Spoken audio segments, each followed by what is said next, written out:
welcome back to another episode of Authentically Divine.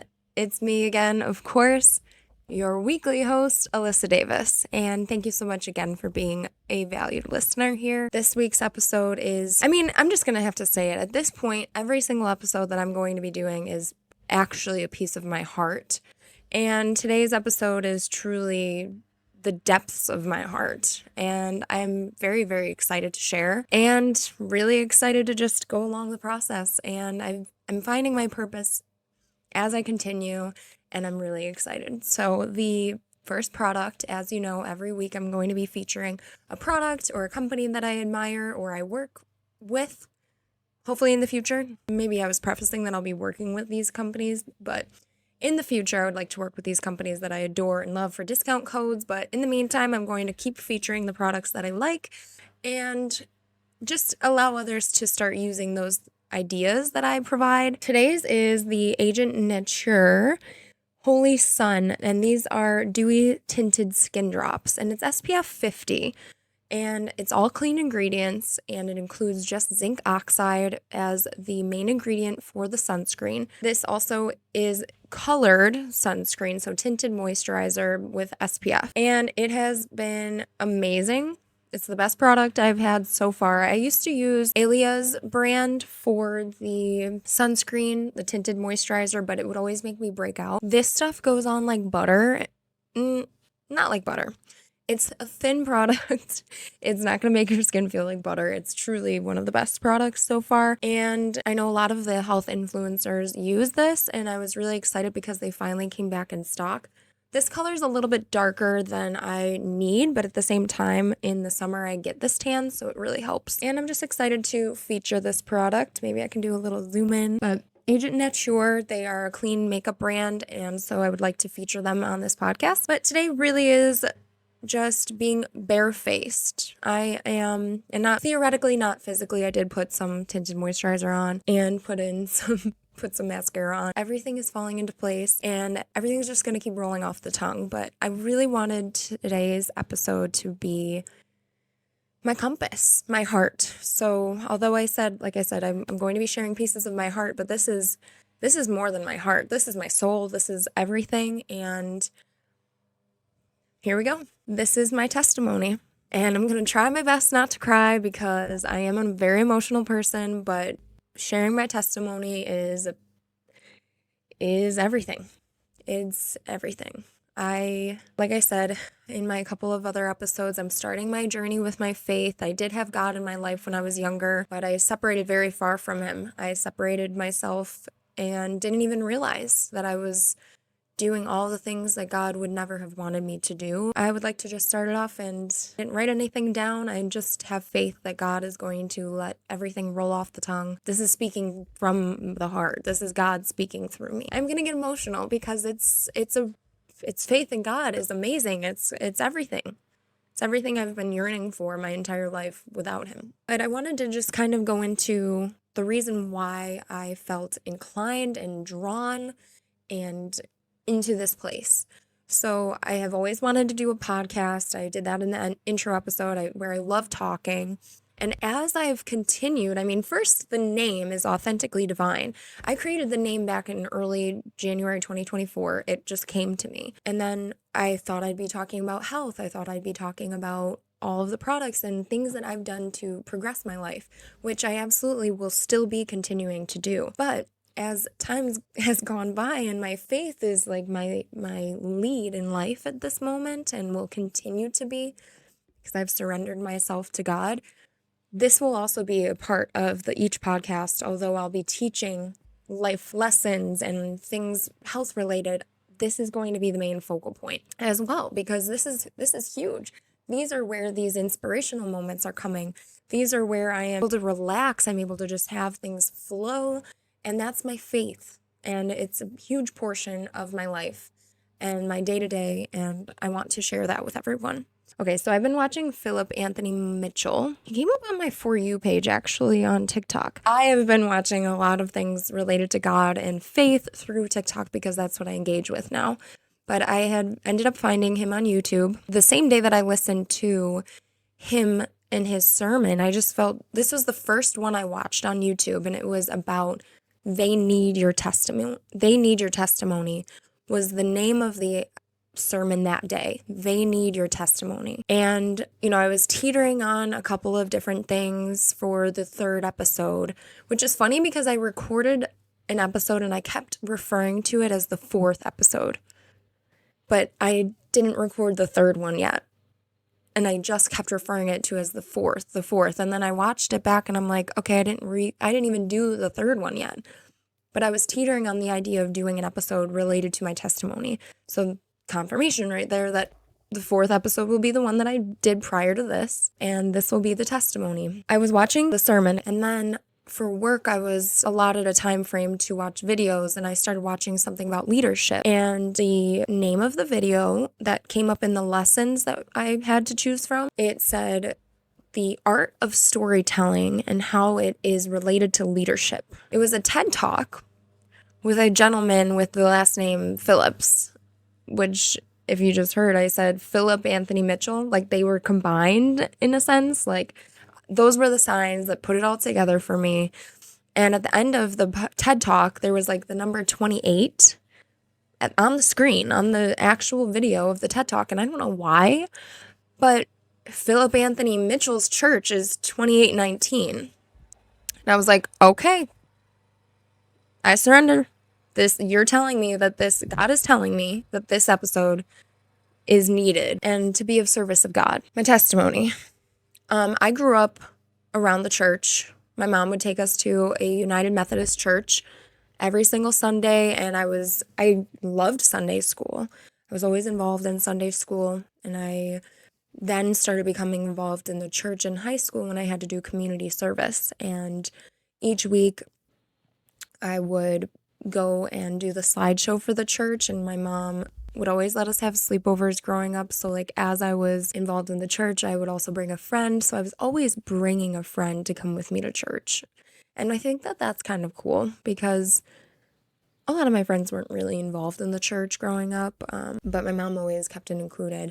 And I remember just being so happy as a kid being there and doing all these arts and crafts, and we had great support there. They also gave us food and snacks, but truly I was the friend that brought my sleepover group to church the next day. And looking back now, I cherish that because my mom was doing something and being of service to God where I didn't even know. As I got older, I was separated from the church. I was separated from God. Even if I didn't go to church, I was very separated from God.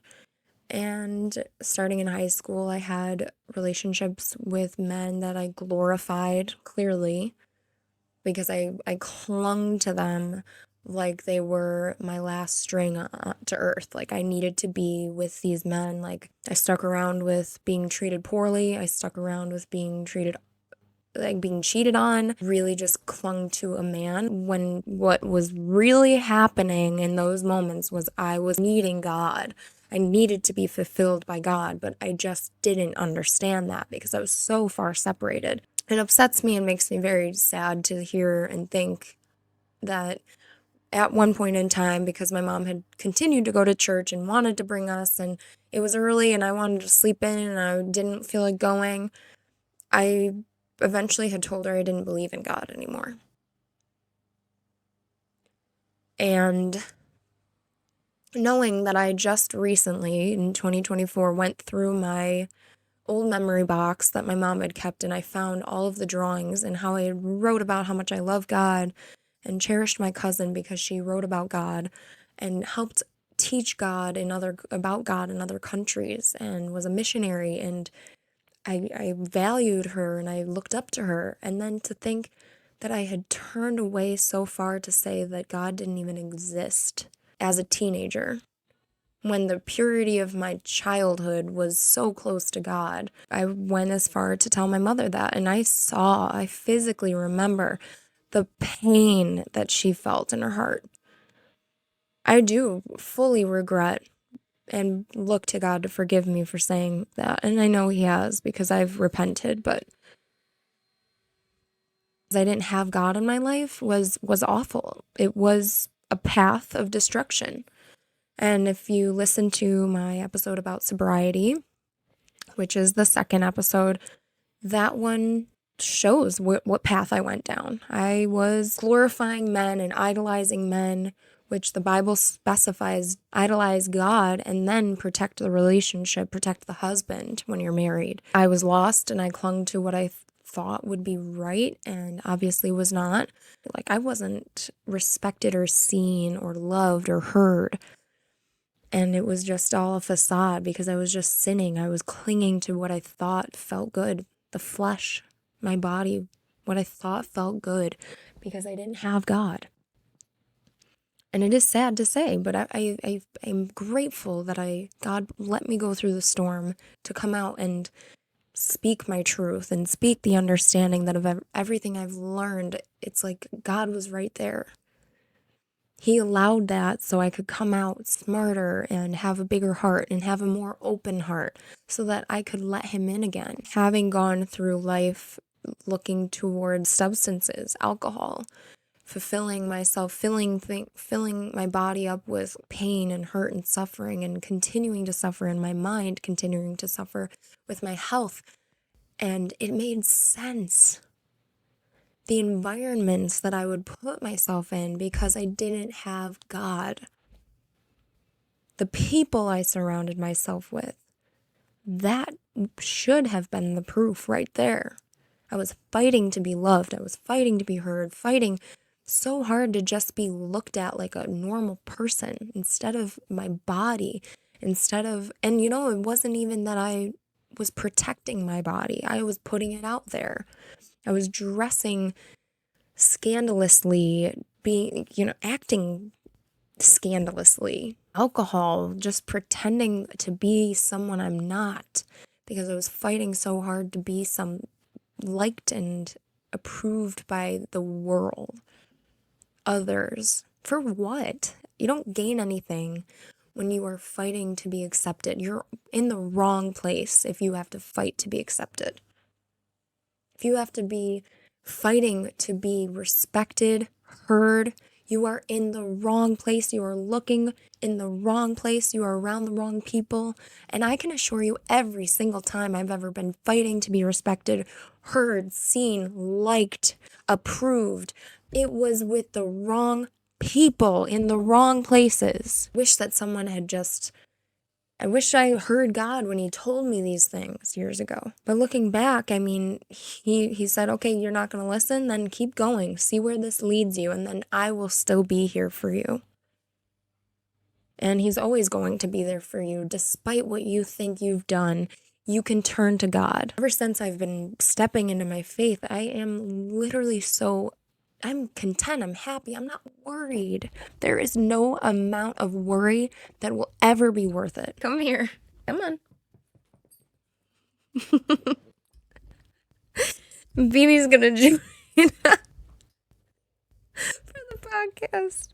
Okay. This is my baby. She's a rescue and she's gotta be 15, but she's going blind in both eyes and a little bit deaf, but she loves to snuggle, so I think she joined for a reason. I've done 4 episodes. She's never jumped up on here with me, but she can stay. Can't really see her though. Okay, there we go. Hi. Okay. You can stay, but I can't pet you 24/7. I love you, I know.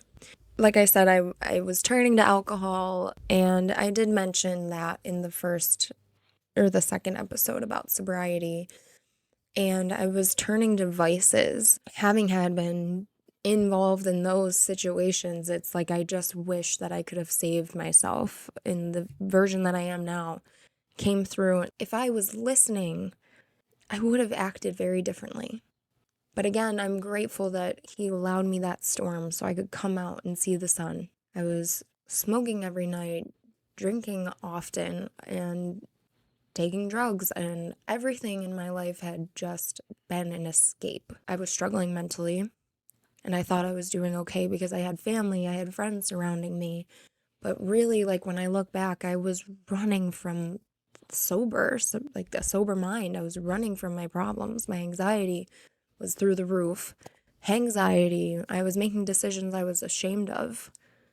but would go and do it again because I was running, still learning, and I was able to hear things. Like, I thought it was my own voice, like my own conscience, and it was God speaking to me. It was God coming through for me, even though I didn't claim him, I didn't honor him.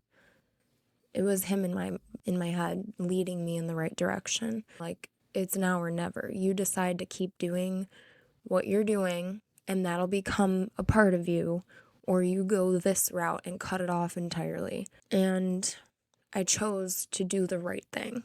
I cut off everything entirely. And now I realize it was because it's a call to purity. I felt so powerful in choosing myself.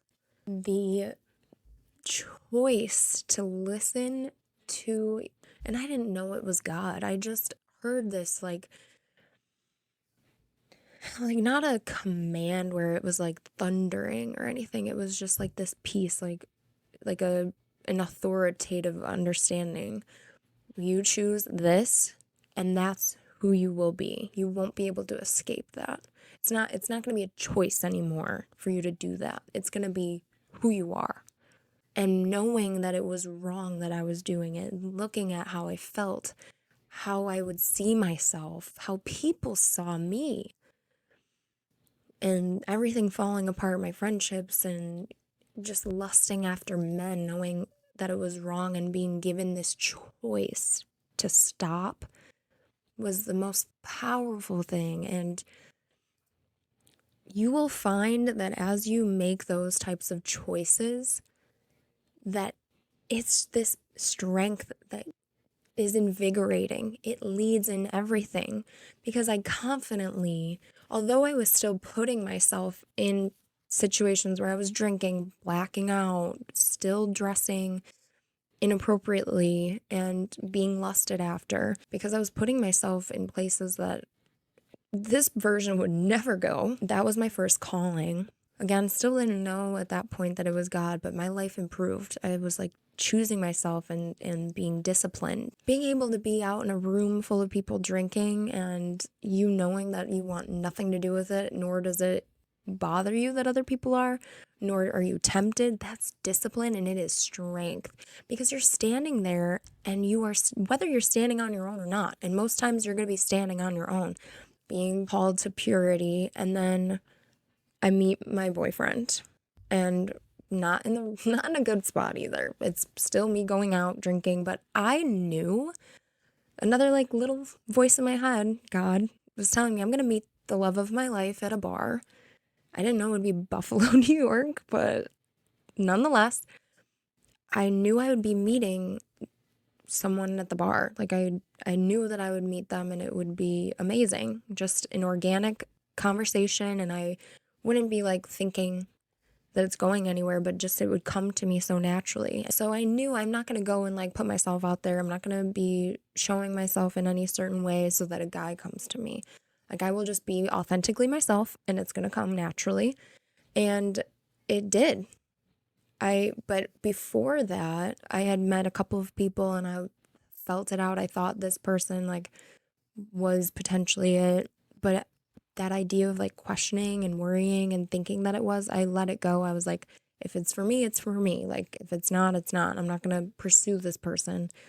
And it wasn't. So I met my boyfriend and he came to me naturally. We hit it off. I wasn't thinking anything of it when I met him. Like, I was warding off men because I met him and it was game over. He became my best friend. We've done everything together. We've almost been together a year. It's just, I was able to listen to God coming through and making choices that are going to lead me in the right direction. And it takes a lot of self-reflection and understanding how you feel to make those better decisions. And because I'm so in tune with my emotions, when I stopped putting myself in horrible situations and could pull back and sit with myself, I was able to just understand what I was doing, where those weak points were. And God came through to give me confirmation, like, this is not what you want. This is what you want. This is where you're going to be. This is still, I didn't recognize it was God. I didn't. I still was like, oh, that's the thoughts in my head. Like, yes, it's the thoughts in my head, but it's God coming through and speaking. But that's how I was able to hear God. I just didn't realize it. So I still not realizing it. And then my boyfriend starts talking about God with me. And I haven't heard anyone talk about God to me in a long time. When him and I started talking, like, it created conversations that I haven't had in years. It's like I was having surface level interactions with most men, most people at that point, because I was still involved in the drinking and going out. But speaking of God with him was like, whoa.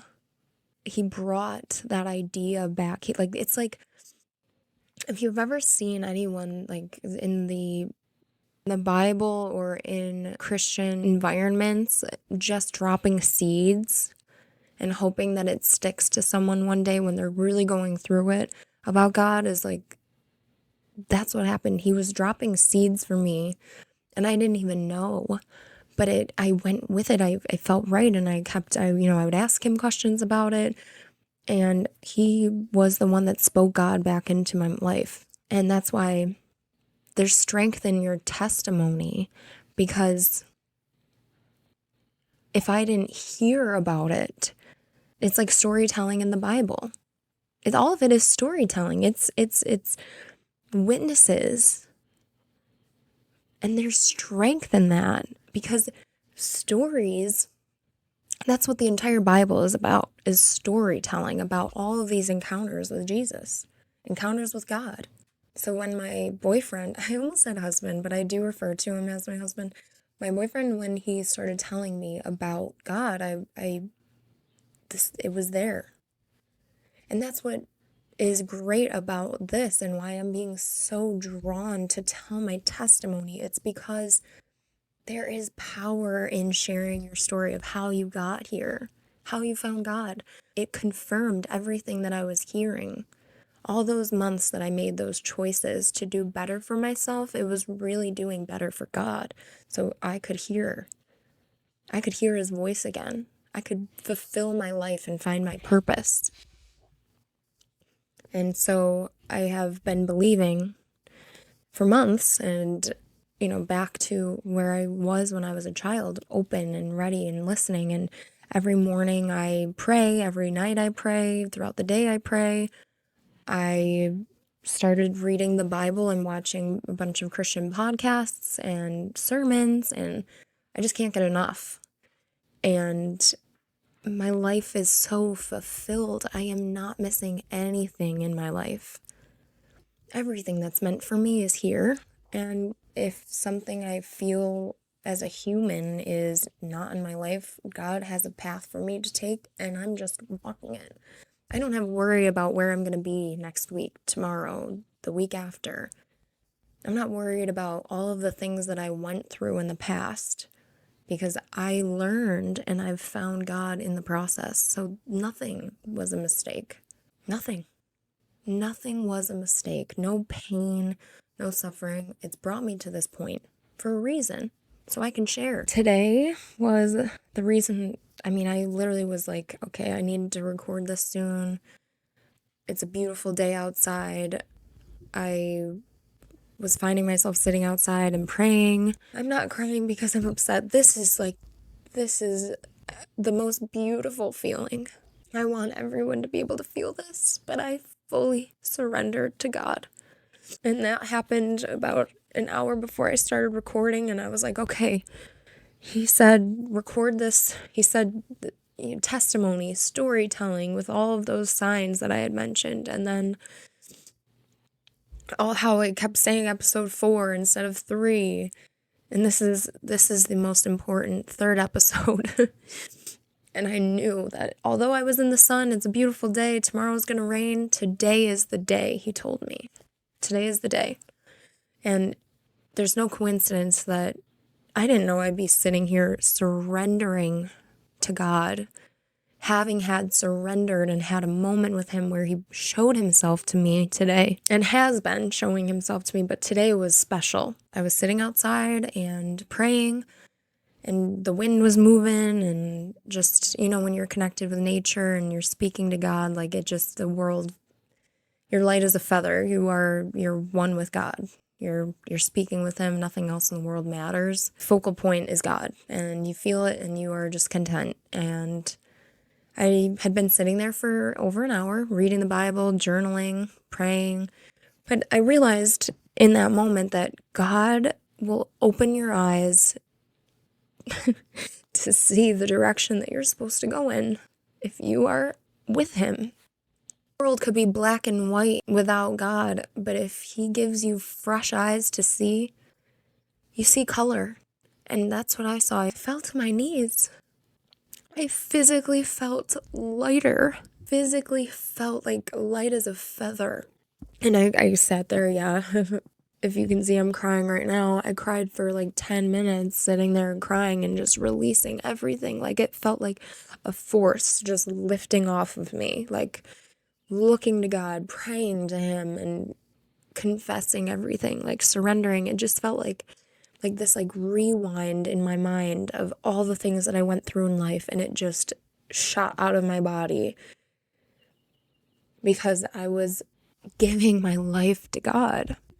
And I mean, I had no words. I was just completely in awe. And I was outside after I had the encounter with God. I was sitting there journaling about it, and which is something I started recently, about different verses that I can go to if I'm feeling a certain way.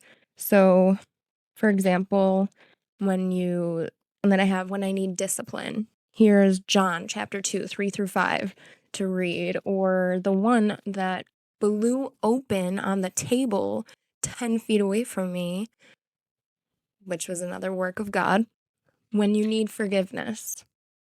And this was Psalms 25.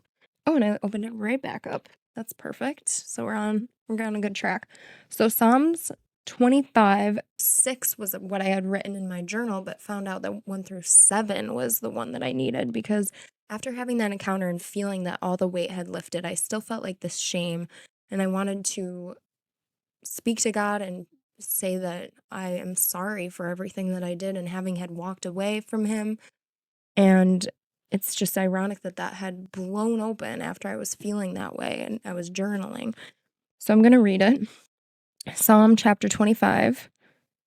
Unto thee, O Lord, do I lift up my soul. O my God, I trust in thee. Let me not be ashamed. Let not mine enemies triumph over me. Yeah, let none that wait on thee be ashamed. Let them be ashamed which transgress without cause. Shew me thy ways, O Lord, teach me thy paths.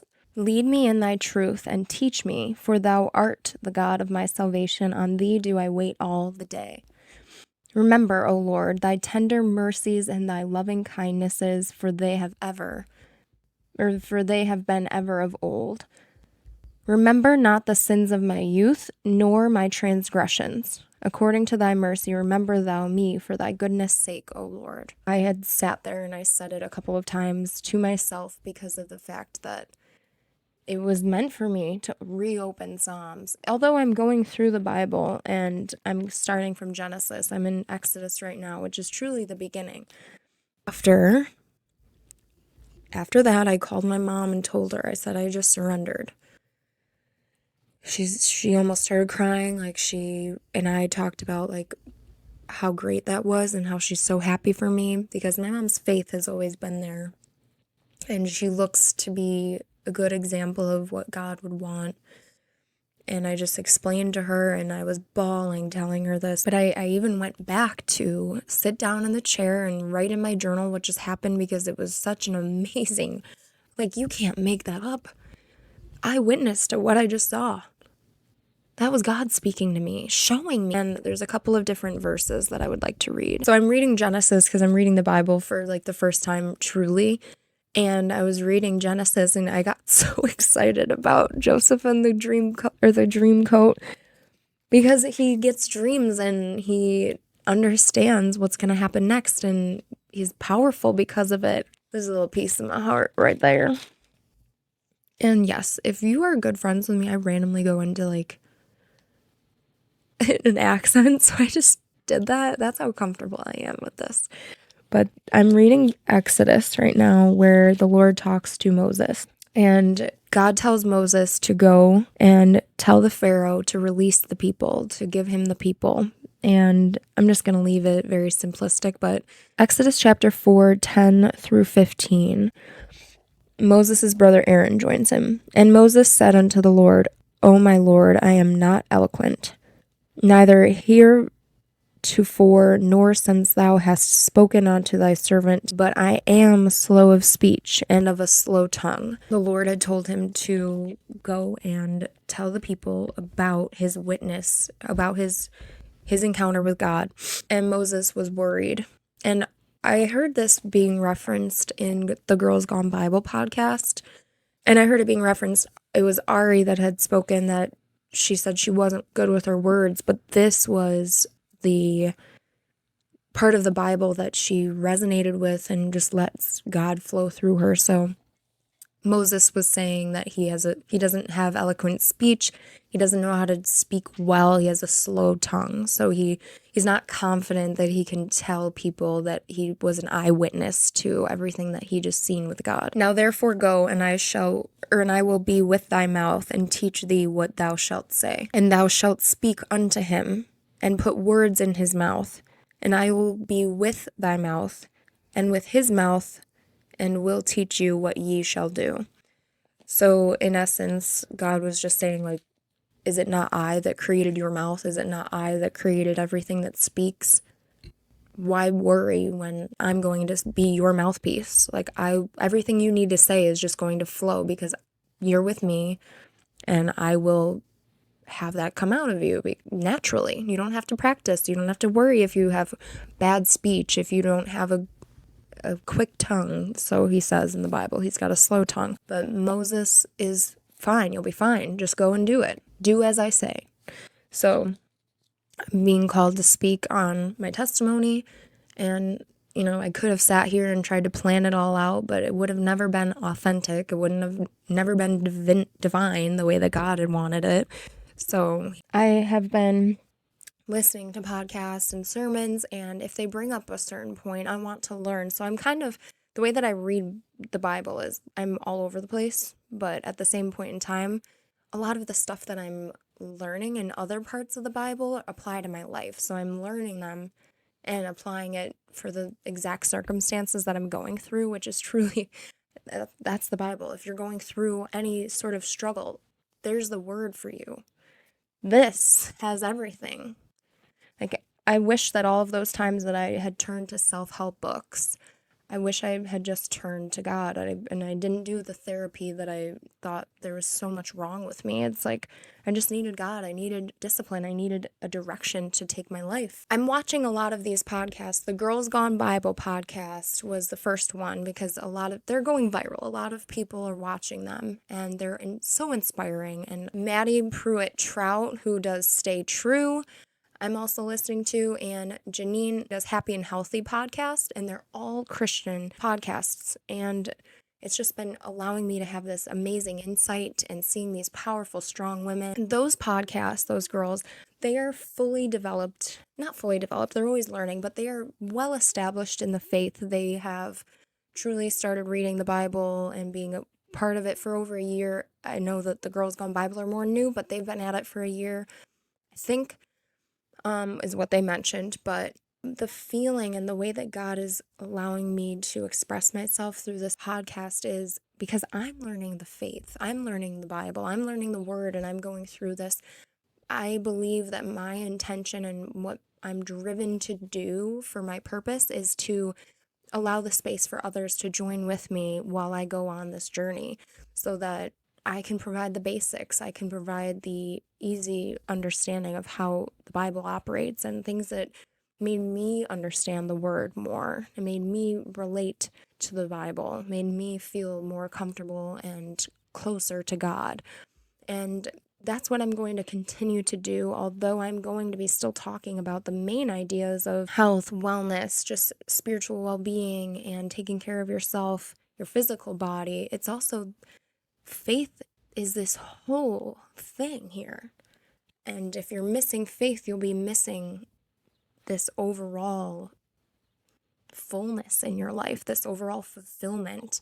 And speaking from experience, I have not felt so fulfilled in my entire life. I'm going to be 27. It takes time. And had I stepped closer to the Lord in all those times that I was struggling, I probably would have been way better off. But He's called me back. I've answered the call, and I'm ready to provide an understanding for others to step into their faith too.